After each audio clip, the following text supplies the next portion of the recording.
السلام عليكم ورحمة الله وبركاته.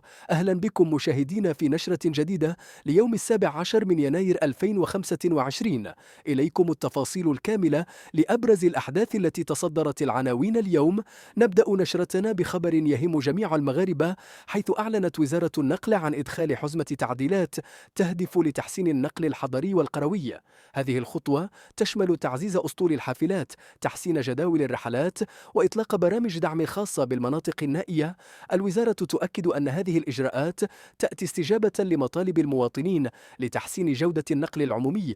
ومن النقل العمومي إلى حادثة مثيرة شهدتها مدينة إنسكان، حادثة خطيرة أثارت جدلا واسعا، حيث قدم سائق على الاعتداء على شرطي مرور أثناء محاولة هروب، مما أسفر عن إصابة الشرطي بجروح بليغة أدت إلى بتر أصابعه. الحادثة دفعت السلطات الأمنية إلى التحرك الفوري لاعتقال السائق وفتح تحقيق شامل لتحديد ملابسات الواقعة.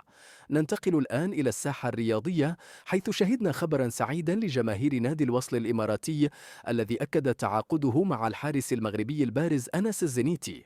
هذا الإعلان يعتبر خطوة مهمة في مسيرة الزنيتي الذي يعد من أفضل الحراس في المغرب، ومن المتوقع أن يشكل انضمامه دعما كبيرا للفريق الإماراتي في منافساته القادمة.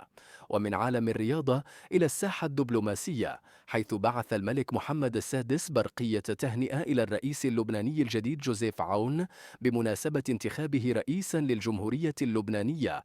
الملك عبر عن تمنياته للرئيس الجديد بالنجاح في مهامه، معربا عن أمله في تحقيق مزيد من الاستقرار والازدهار للشعب اللبناني الشقيق. كانت هذه تفاصيل أبرز أحداث اليوم. شكرا لكم على المتابعة، وإلى اللقاء في نشرة قادمة.